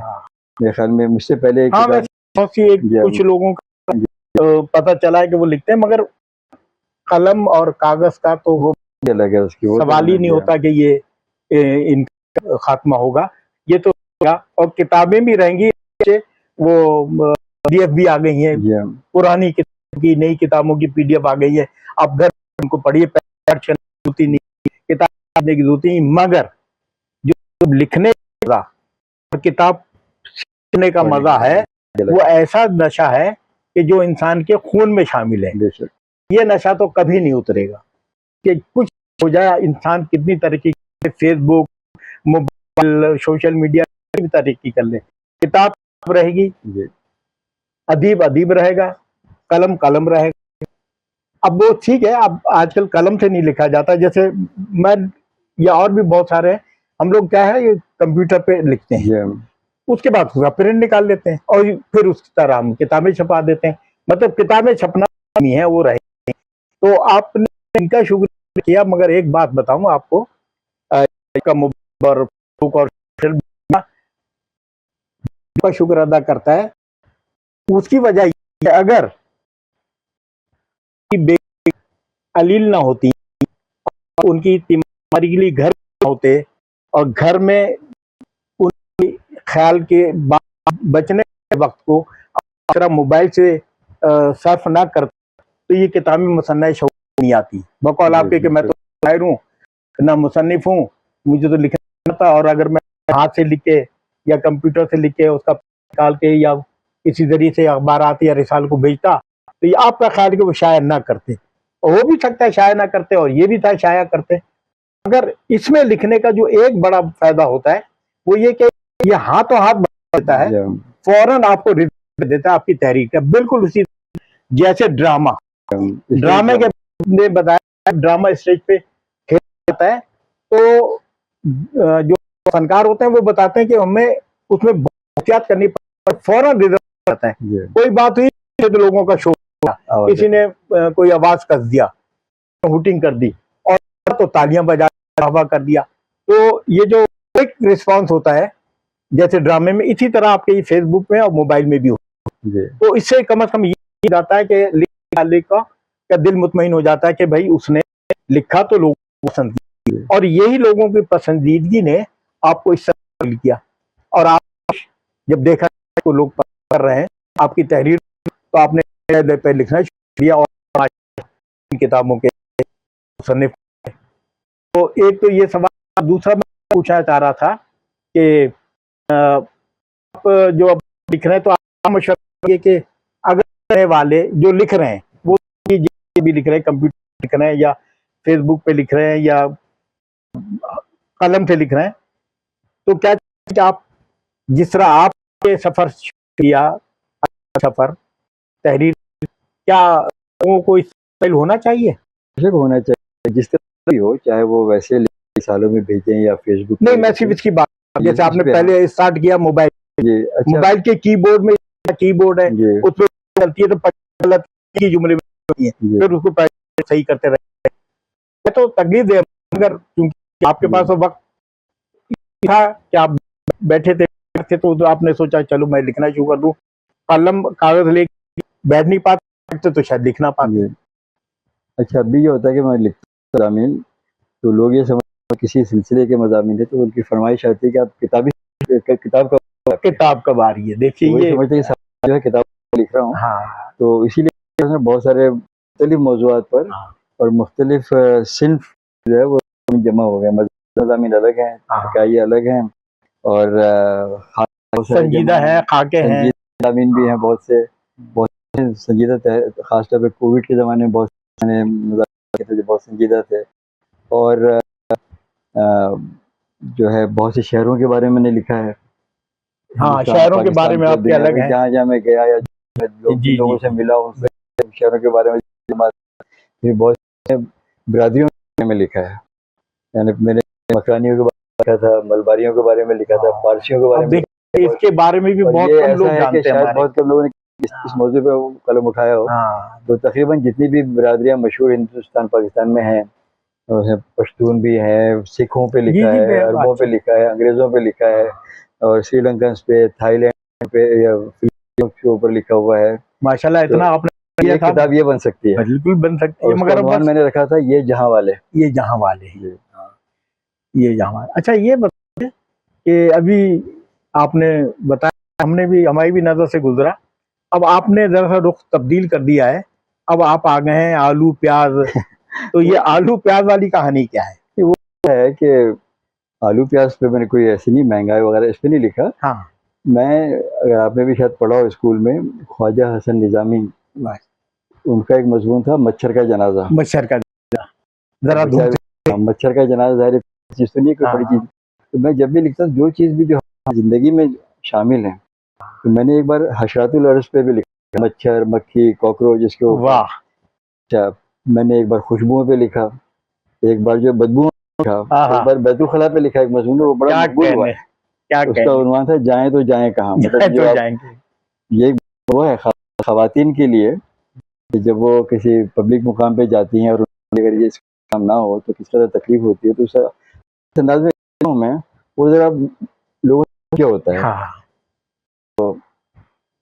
ऐसे मज़ामीन बहुत सारे लिखे, चाय पे लिखा है एक मज़मून, वो बड़ा मकबूल हुआ। चाय पे लिखा है, मतलब जो कॉफ़ी शॉप वगैरह है ना, लाहौर में आपका पाक टी हाउस था, जी, पाक बहुत मशहूर कराची था, में George cafe George, coffee shop jelly वगैरह, कॉफी शॉप। मैंने लिखा था घोड़ा पे, अच्छा, तो भी लोगों ने बड़ा किया था। तो मतलब इस तरह के ज़मीन आते हैं, जो है वो उसको उनकी एक हैरत होती है कि कोई लिख सकता है। तो एक बार अहमद शफ़ी का तबसरा, हाँ यूँ लगता है कि इसमें बड़ी चीज़ें पढ़ी हैं, हाँ, आप उसको निकालिए, उसको पहुंच पूछ जाट कर पहुंच गया। चमका दमका के हमने पेश कर दिया। फिर हमें ख्याल आता है कि ये चीज़ भी हमारे साथ आई। अच्छा, और फिर मैं अपने आप से मैंने कहा नहीं जानता हूँ कि क्या इस मौजूद कहा जा सकता है और ऐसा कहा जा सकता है कोई से। मतलब वैसे तो अगर मैं बारे में लिखूँ कि साहब बड़ी करामत है और ये होता है और आजकल बहुत महंगी हो गई, तो उसमें क्या बात हाँ, है? सही। तो उसको वो वजह से क्या है, वो आप मजबूर पढ़ में आएगा। हाँ नहीं, तो वो तो समझ में आ रहा था। जी तो ये भी एक जी सिलसिला हाँ। कर, अभी तो चिकन भी मुंतजर है और भिंडी भी। अभी आखिरी जो मजमून था इसी तरह का, वो अंडे पर था। ये पे था। अंडा पता नहीं किस तरह के अंडे बनाते हैं और कितने शौक से खाया जाता है। ये तहजीब के अंडे तो हाँ, नहीं, ये उसका भी जिक्र किया मैंने है। कि हाँ, वो वो लोग जरूरी है। कहते हैं, नई तहजीब के अंदर आपका लिखना बहुत जरूरी। जिक्र किया है कि अंडा जो है बहुत से बेसुरे गुलकार है, हाँ और जो बेवजन शायरी इजाज़त दिला दी तो कोई करता है, क्या तो ये कहने। अंडे जो है वाह वाह ये वाह काम आते वाह। हैं। हाँ, और सब अंडे के साथ टमाटर को भी शामिल कीजिएगा, क्योंकि इन दोनों का चोली दाम बात दामन रहा के है साथ है जी। कि जहाँ अंडे बरसते हैं और टमाटर भी साथ में बरसते हैं। तो बहरहाल ये तो अच्छा है माशाल्लाह। तो अच्छा, मेरी तो दुआ है कि आप इस तरह नए मौजूआत पे लिखें। मौजूद की तो कमी नहीं दुनिया में, तो तुलखला को भी थोड़ा, तो अभी तो आपको और भी जगह मिलेंगी। अच्छा, बात ये है कि मुझे एकदम ख्याल आया कि आप ये देख रहे हैं, तो अब आपके ज़हन में आपके 4 किताबें आ सकती हैं। जी अच्छा, जिससे महंगाई है आज के जी उसमें तो साहब एक शाना, ये इतनी पतली किताब, जी ये तो अगर पहले 30-35 हजार में छपी थी, इस अब आज जो कास्ट है वो 70,000 पे आ गई। तो बात है, एक कमाने वाला आदमी और इतना कमाने वाला आदमी कि जिसके अजाफी रकम आए जिंदगी की जरूरत जी पूरी करने के बाद, तो वो तो ये शौक अपना सकता है। या जिसके पास हाजिर रब्बी हो, तो जाहिर बात है हम लोग सब वाइट कॉलर हैं।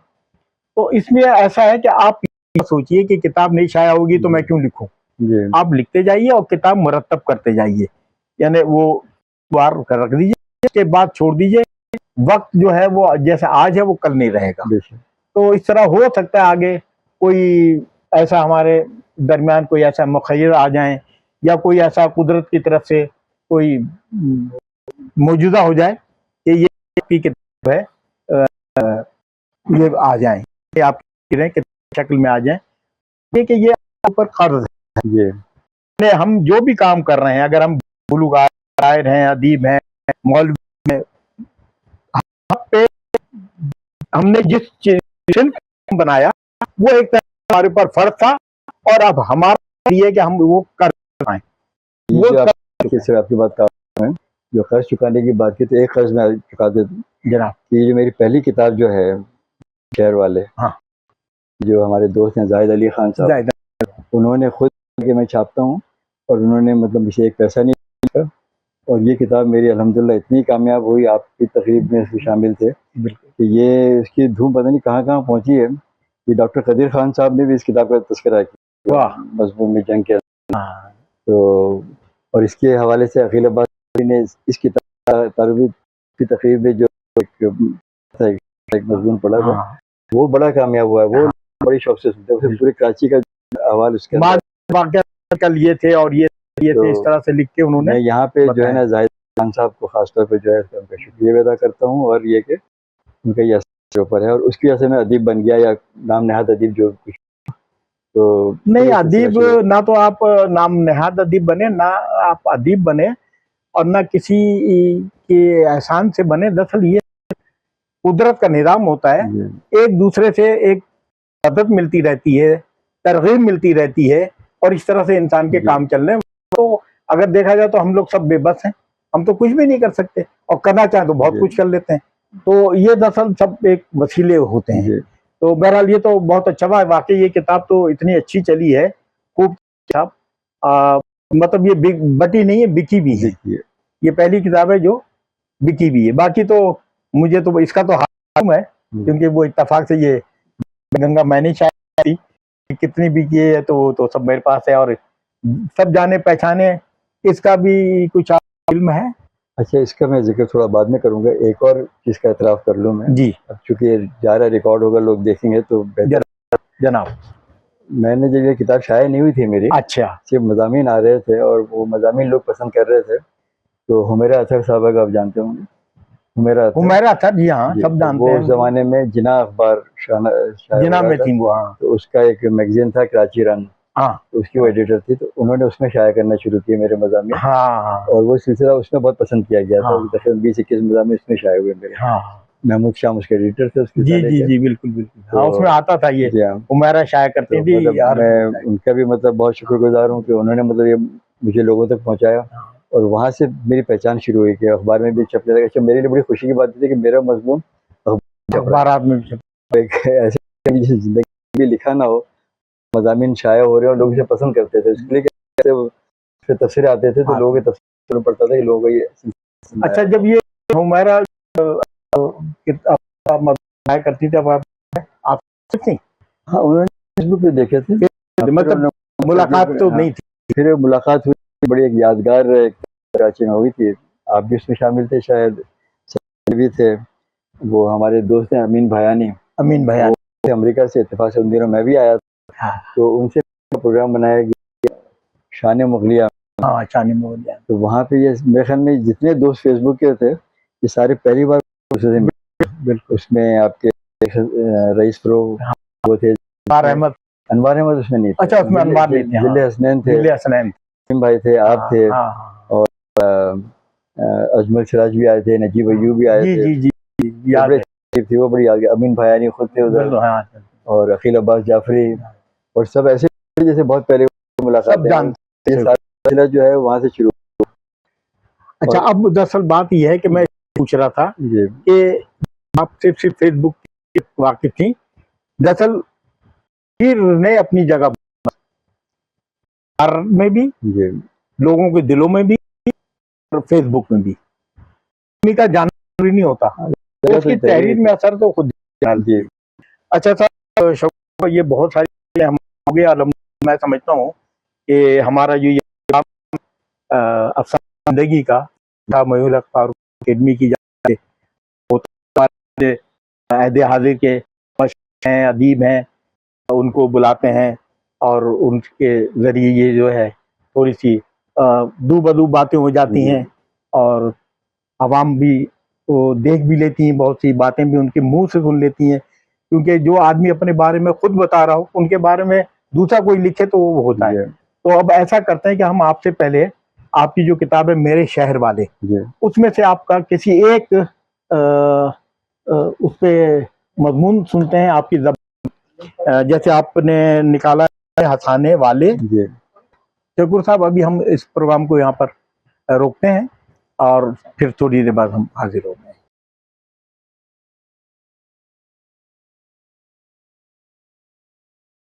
मोहतरम नाज़रीन कराम, शाह मोइन हक फारूकी एकेडमी के ज़ेर एहतमाम अफसाना ज़िंदगी का, इस उन्वान से इस प्रोग्राम में आज आपकी मुलाकात हम करा रहे हैं अब्दुल शकूर पठान साहब से, जो 2 खाकों की किताबों और एक इंडिया के सफ़रनामे पर मुश्तमिल है, उसके खालिक हैं, और आज वो हमारी महफिल में हैं।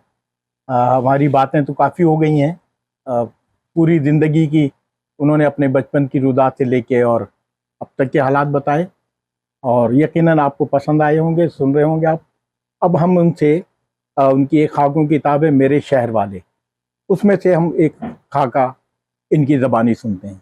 शकूर साहब, जी जनाब। बिस्मिल्लाह कीजिए, जो आपका आप कोई एक सुनाना चाहते हैं। अच्छा, जहाँ तक पढ़ने का ताल्लुक है, हाँ जरा। तो पढ़ना जो है वो एक अलग शोबा है, जी बिल्कुल, अलग फन है। बिल्कुल, तो शायद मैं उस तरह नहीं पढ़ सकूँ जैसे पढ़ते हैं। चलिए आप जैसे पढ़ लीजिए। जो शायर लिखते हैं वो गा नहीं सकते अपनी गज़ल को, नहीं, बाद में मैं कोशिश करूँगा। थोड़ी सी आवाज़ बुलंद रखिएगा जी, जनाब। और ये जो एक मेरा एक उन्वान, मजमून, इसमें एक जो कराची के मज़ाहिया फ़नकार थे उनके बारे में एक मजमून था, हमें हंसाने वाले।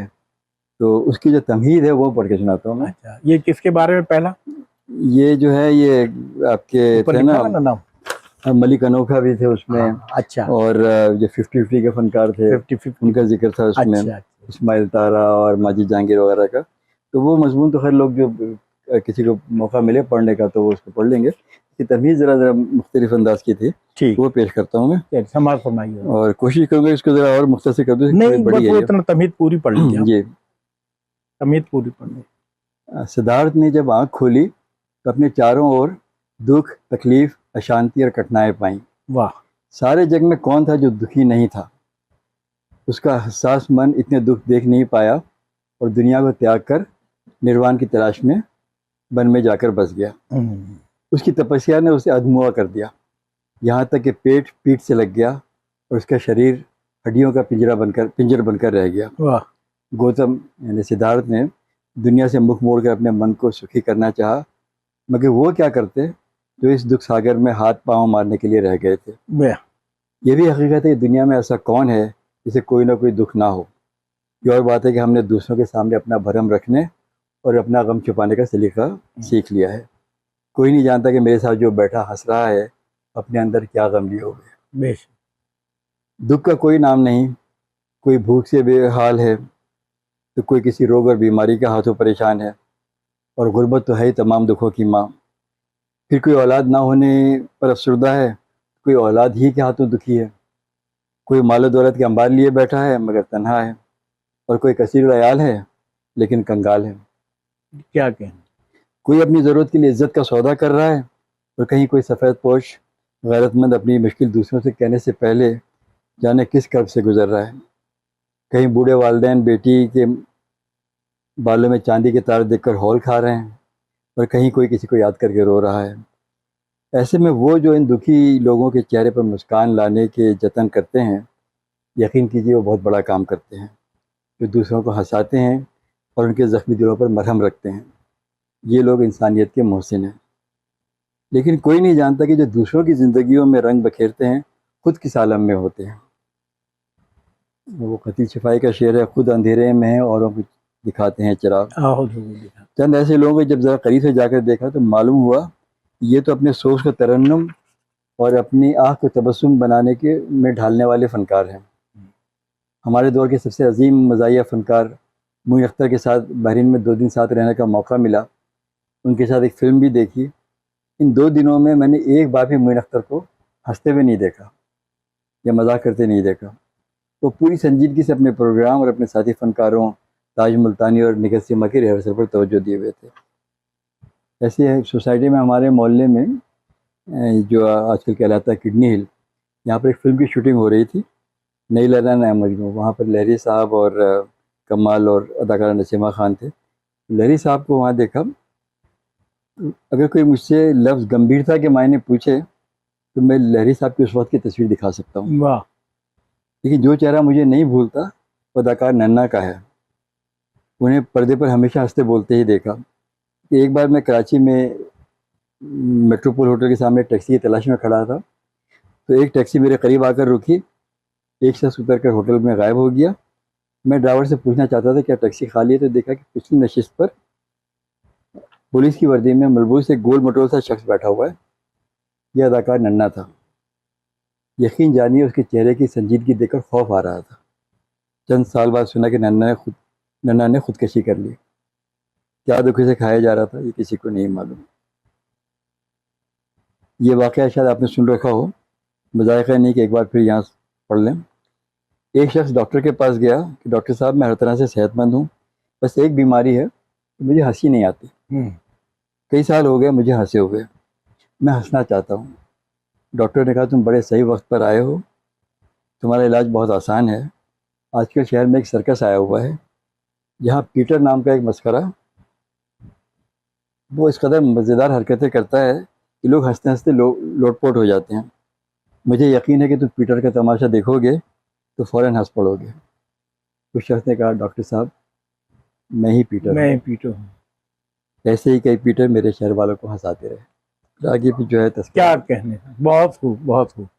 आपने वैसे जो तस्वीर खींची हंसाने वालों की, इसमें कोई शक नहीं, बड़ी तादाद तो ऐसी लोगों की है।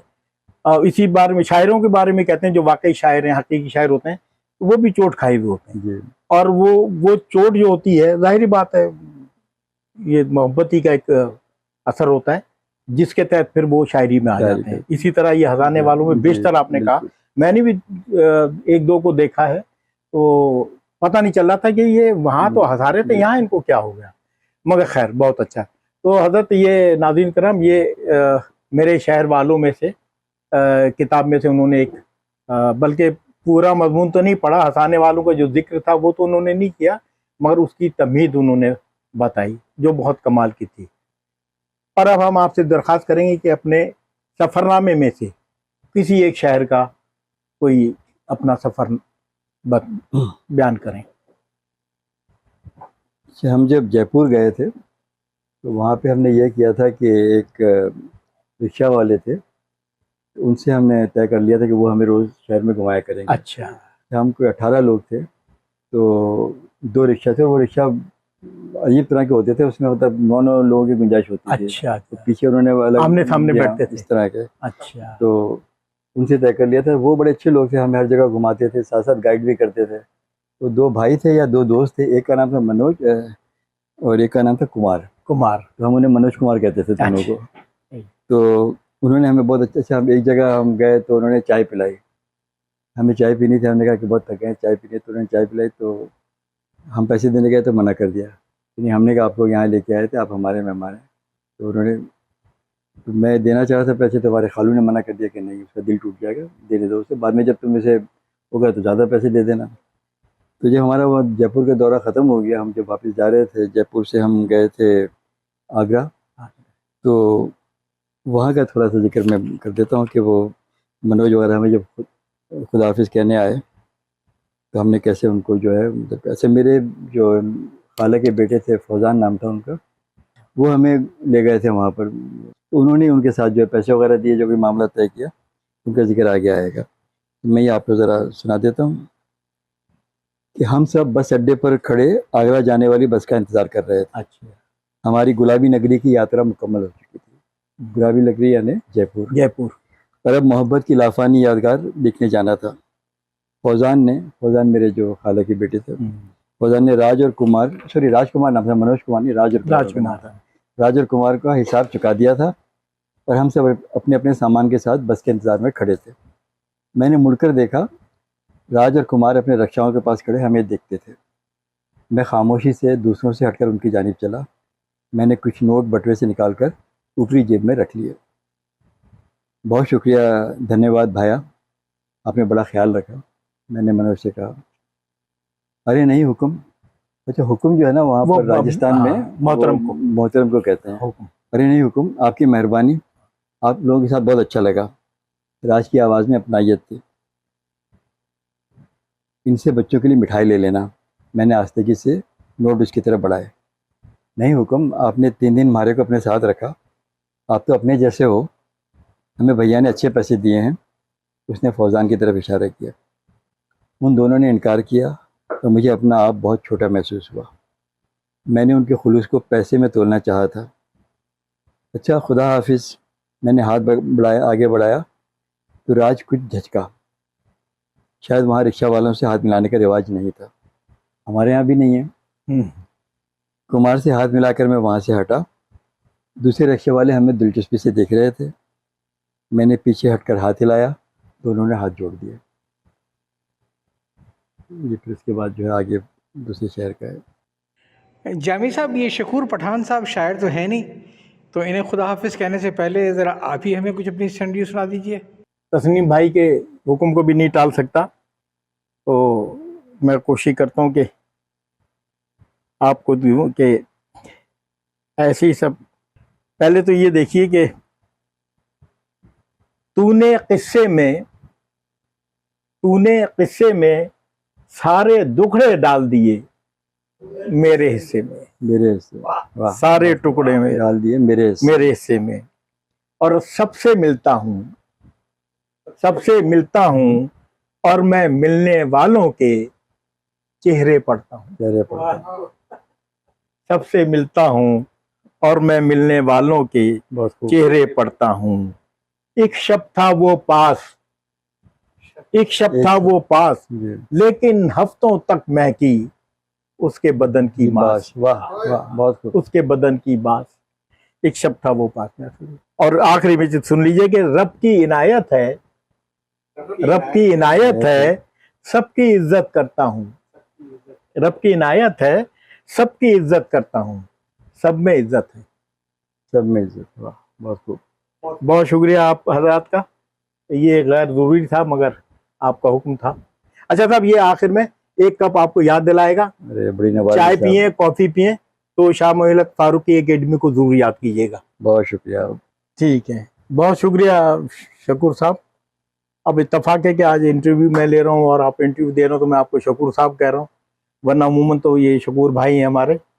तो आज का ये प्रोग्राम जो शाह मोहल्ला फारूकी एकेडमी के ज़ेर एहतमाम अफसाना ज़िंदगी के उन्वान के तहत आपका हमने इंटरव्यू लिया, आपकी इब्तदाई ज़िंदगी के बारे में जाना, और आपका नौकरी और आपका जो है ये सफ़र, और आपका ख़ास तौर पे अदबी सफ़र जिस तरह आपने तय कर रहे हैं, तो इसके लिए यकीनन बहुत से लोगों को तहरीक मिलेगी।